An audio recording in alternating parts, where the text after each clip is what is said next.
Welcome to the Deep Dive. Today, we are immersing ourselves.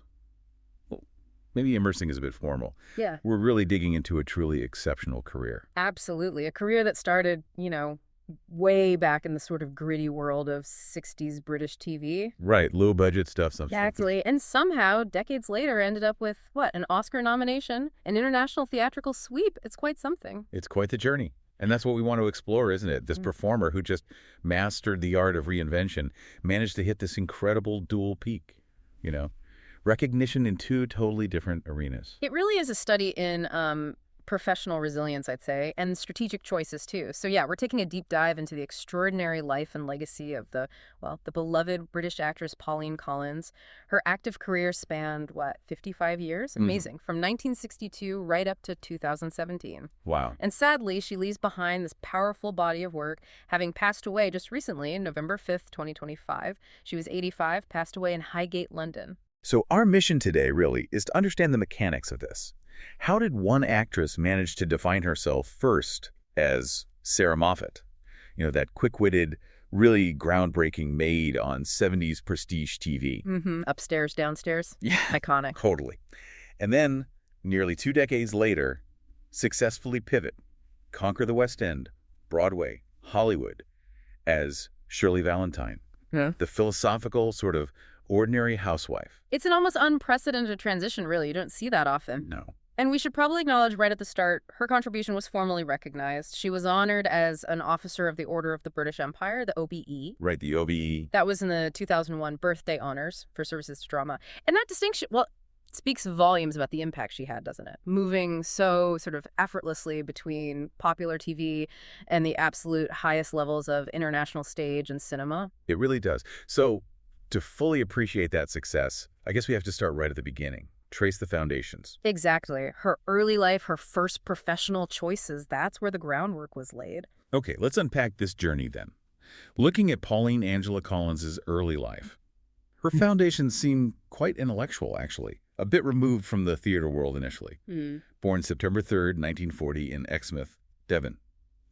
But her upbringing was really shaped by these two powerful academic figures, her parents, Mary Nera and William Henry Collins, both school head teachers. That detail is vital, I think. It immediately gives you a context for the kind of grounded intelligence she brought to her roles later. Right. She was raised in this highly disciplined educational environment, grew up Catholic in Wallasey, Cheshire, Right. and we know she had strong Irish roots, Irish extraction. Okay. But what's particularly interesting is while her parents were educators, there was this deep artistic sort of lineage in her family tree, too. Oh, really? Yeah. A literary background, you mean? Exactly. Her great-uncle was Jeremiah Joseph Callanan, a recognized Irish poet. No kidding. Yeah. So you have this mix, right? The rigor of academia from her parents, but also this poetic, expressive vein running through her ancestry. That's fascinating. Discipline and artistry. And it feels like it manifests in the kinds of characters she played so well. You know, smart women, often observers, philosophers in their own way. Whether they were serving tea upstairs or, well, talking to a wall. Yeah. That discipline definitely carried over into her early career path. She was educated at Sacred Heart High School in London, then serious study at the Central School of Speech and Drama. Top drama school. But she didn't just leap straight into acting, did she? Our sources say she actually worked as a teacher until 1962. That's right, that practical, real-world experience. You gotta think that fed into her acting technique somehow, gave her a certain credibility, maybe realism. I think so. She was a professional before she was a celebrity, in a way. Definitely. Her stage debut came pretty quickly after she stopped teaching, though. 1962, A Gazelle in Park Lane out in Windsor. Okay. Then by 1965, she'd made her West End debut, Passion Flower Hotel. And while she was doing theater, she also got her first feature film role, Secrets of a Windmill Girl. That came out in 66. So she was building across both stage and screen right from the start. Simultaneously, yeah. A solid repertoire. And building a footprint on UK television, too, which was, the really big medium connecting with mass audiences in the 60s. Absolutely crucial back then. Interestingly, one of her very first appearances, way back in 1960, was on Emergency Ward 10. Oh, the classic. Which was, critically, the UK's first medical soap opera. So she was right there at the cutting edge of popular TV. Then later roles like a 5-episode run in The Liverbirds in 69. But the really seismic moment, Yeah. The professional choice that you could argue determined the whole path of her life afterwards that happened in 1967. Ah, the famous Doctor Who story. That's the one. Let's zoom in here because it really is a masterclass in, well, career decision-making, isn't it? It really is. So this is the original run of Doctor Who. Collins plays a character called Samantha Briggs in the serial The Faceless Ones. And she was great in it. The character was smart, energetic. Audiences responded well. Oh, definitely.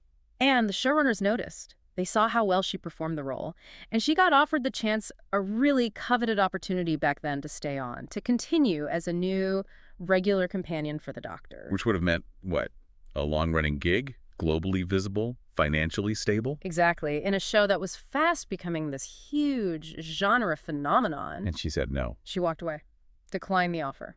You have to think, for actors in the late 60s, especially women, taking a long-term genre role like a Doctor Who companion, that almost certainly meant typecasting, didn't it? Oh, absolutely. It would have been very hard, I think, to imagine her being taken seriously for the kind of dramatic, class-focused roles that came next if she'd been primarily known as, you know, a sci-fi sidekick. So it was a conscious choice, rejecting sort of easy fame, maybe, the genre constraint.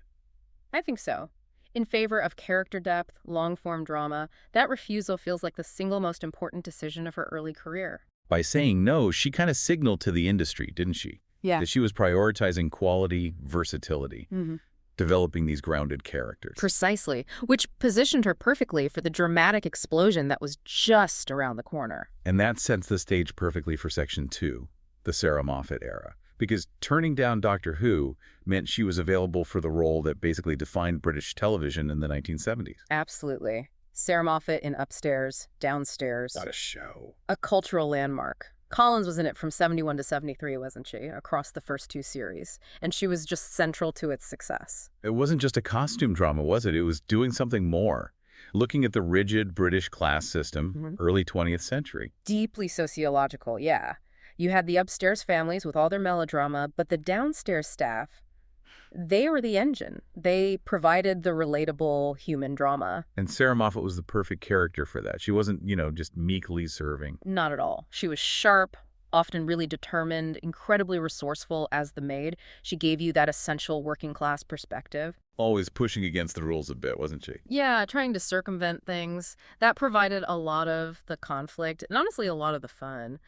Collins just imbued Sarah with this inherent intelligence. She was more than a servant. She felt like a survivor, an astute observer of how absurd the upper class could be.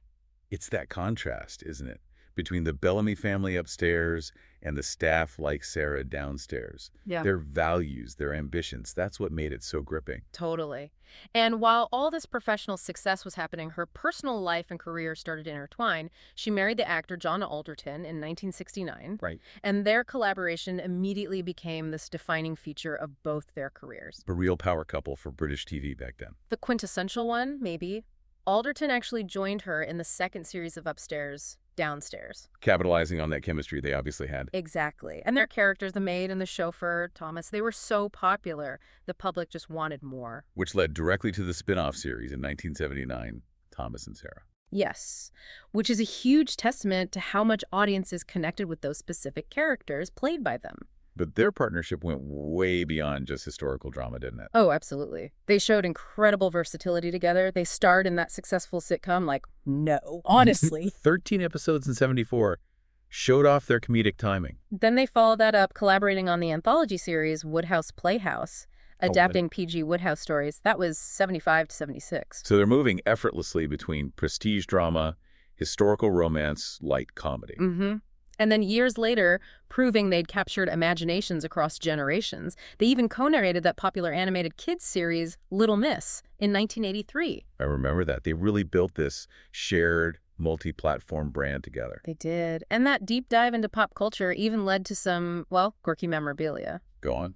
The sources remind us that while Upstairs, Downstairs was still airing, Collins actually recorded a commercial single in 1973. A song. Yeah, called What Are We Gonna Do with Uncle Arthur? It was a song her character, Sarah, actually performed within the show.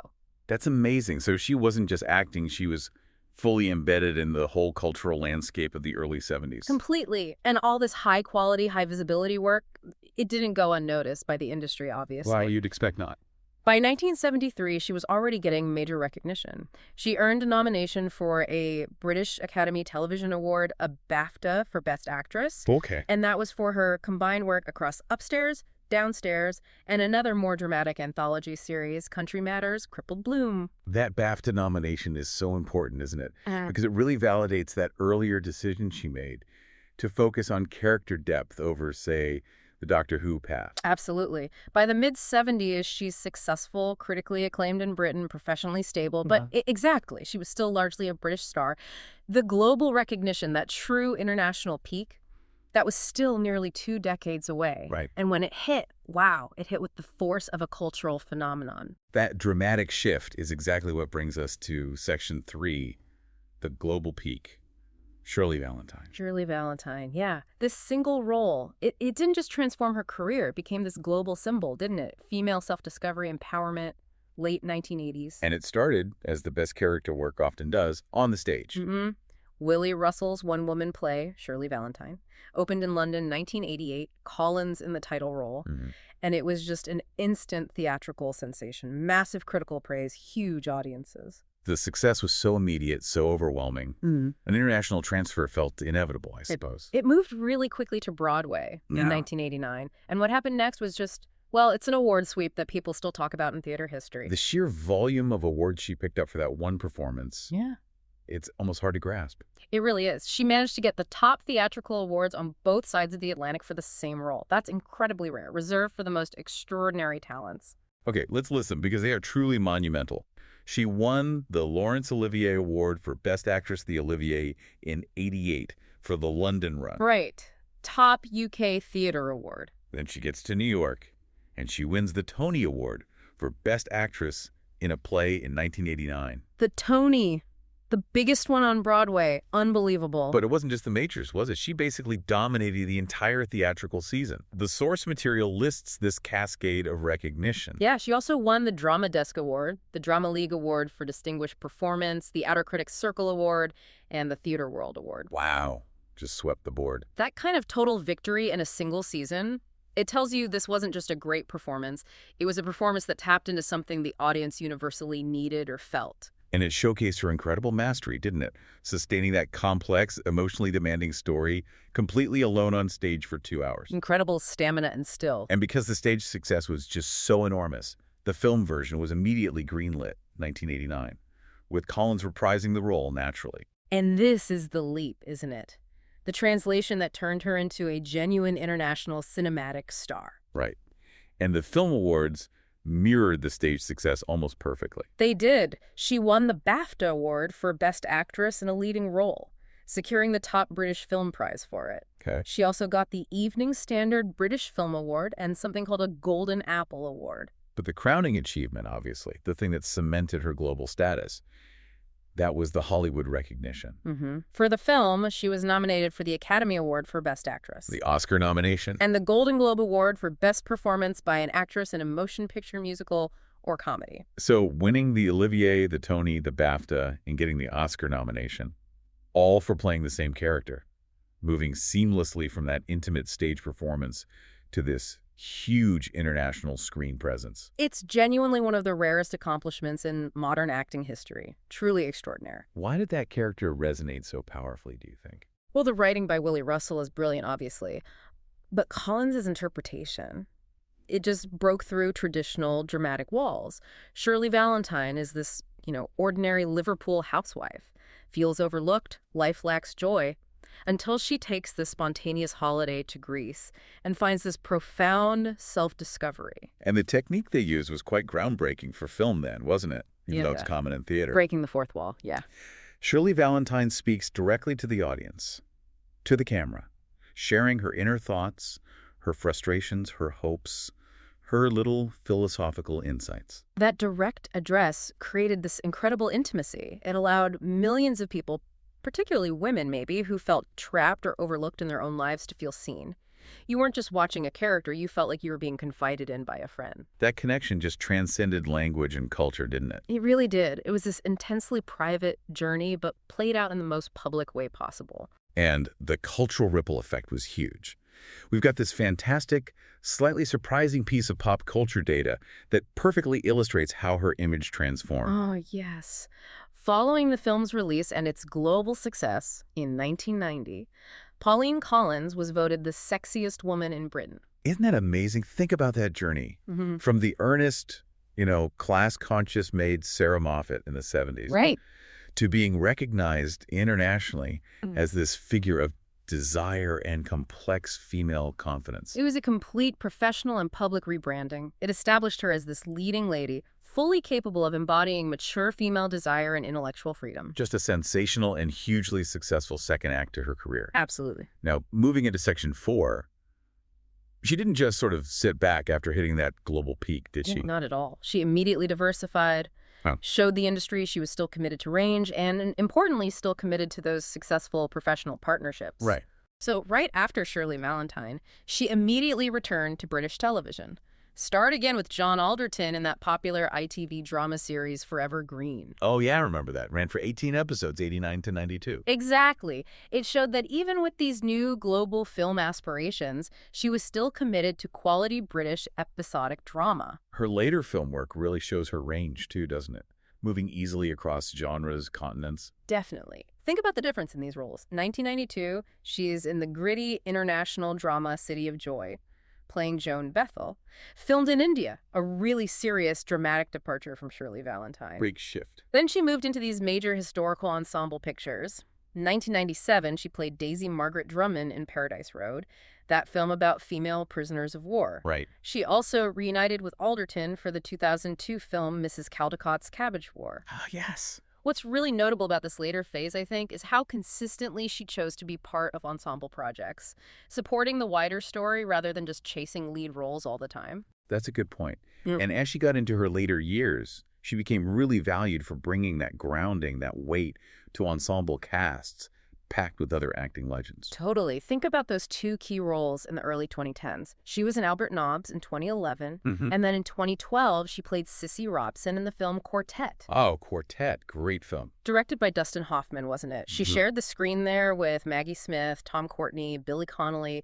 I mean, acting titans. Absolutely. And her performance as Cissy, the retired opera singer dealing with the effects of dementia, it was just characterized by this profound subtlety, this nuance. These later roles really let her showcase that deep, honest character work that defined her early success, but now with a whole lifetime of experience layered on top. Beautifully put. And beyond film, her TV work continued to focus on prestige projects.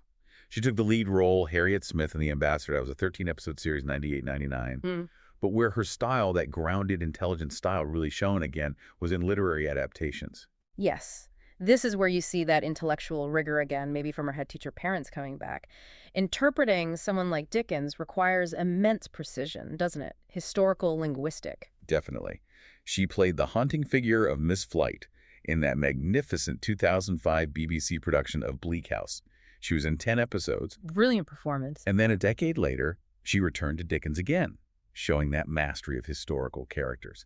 She played Mrs. Gamp in the series Dickensian, appeared in 20 episodes, 2015, 2016. These later TV roles just confirm her status, don't they, as this foundational actress for British dramatic storytelling. Absolutely. And this brings us back kind of full circle to that crucial turning point from 1967. Remember the path she consciously chose not to take. The long-term companion role on Doctor Who? Huh? The refusal that paved the way for Sarah Moffat. Exactly. Well, decades later, the franchise welcomed her back. In 2006, she made the spectacular, really memorable appearance in the new series episode Tooth and Claw. Oh, I remember that one. This time, though, she wasn't playing a young potential companion.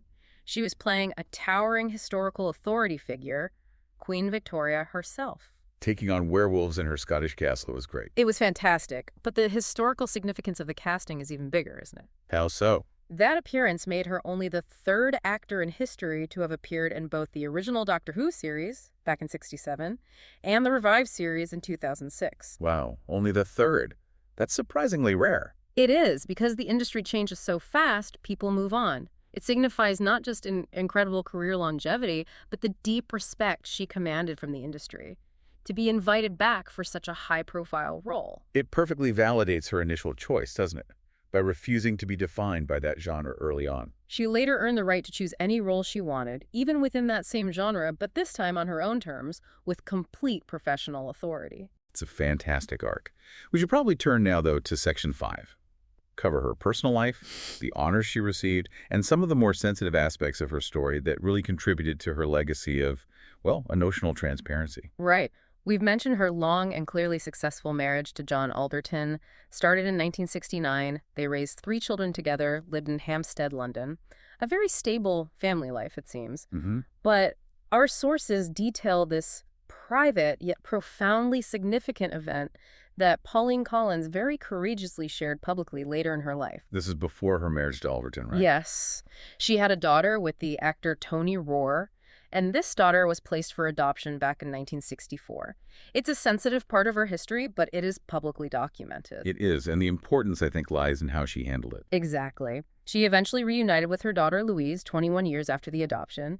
And this whole complex, incredibly emotional process, the adoption, the searching, the reunion, it became the subject of her autobiography in 1992. Which she titled, very directly, Letter to Louise. Yes.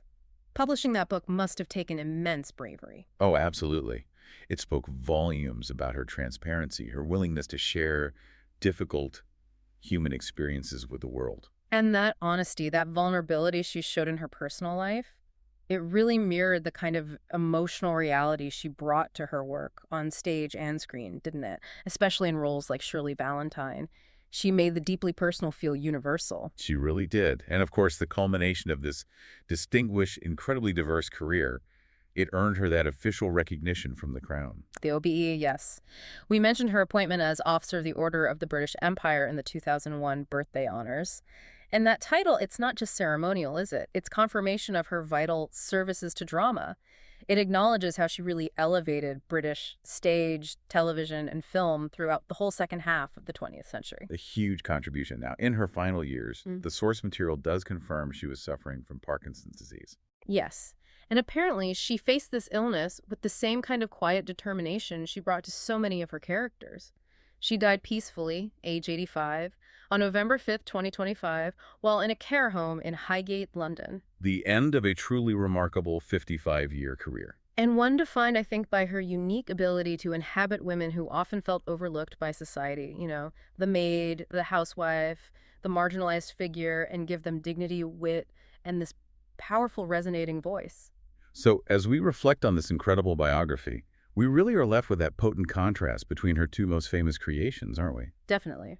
You have Sarah Moffat, sharp, determined, aspirational, always trying to improve her station, her status in the world of upstairs, downstairs. Right. Striving. And then counterbalancing that, you have Shirley Valentine. Philosophical, ordinary, but achieving this profound internal transformation. Self-discovery just by breaking away, not necessarily changing her social standing. And Pauline Collins was just uniquely skilled at connecting those 2 types of women. The striving and the searching and making their inner lives feel completely universal to audiences everywhere. She absolutely was. The major accomplishment we keep coming back to, the thing that just sums up her mastery. Yeah. It's that exceptional, almost unbelievable achievement, isn't it? Winning the Olivier, the Tony, and the BAFTA for the exact same performance in Shirley Valentine. That transition across stage and screen formats, it just speaks volumes about her power to completely inhabit and define a character. It's the ultimate validation of her craft and her versatility. Really. And if you look back over the whole arc, her career feels defined by strategic choice, doesn't it? Yeah. An initial refusal, turning down the early fame and potential typecasting of Doctor Who back in '67. That allowed her to pursue the serious, character-driven drama. Exactly. That early decision to choose depth over maybe more immediate, widespread celebrity. That paved the way for Sarah Moffat. And ultimately, it ensured she had the foundational skills, the integrity, the emotional depth needed to deliver a world-conquering performance like Shirley Valentine 2 decades later. She built her career not by accident, you feel, but by choosing the harder, maybe, the character-focused path every time. I think that's right. So for listeners who want to explore her work beyond those 2 huge, iconic roles, What would you recommend? Well, I highly recommend seeking out one of her later ensemble film roles, specifically maybe Quartet from 2012. I got to Watching hear. her performance as Cissy Robson alongside those other legends, it's just a masterclass in subtle, layered acting. It's a fantastic illustration of the depth she brought to every single project, right up until the final years of her active career. A wonderful suggestion. Thank you for joining us for this deep dive into the life and lasting legacy of the truly remarkable Pauline Collins.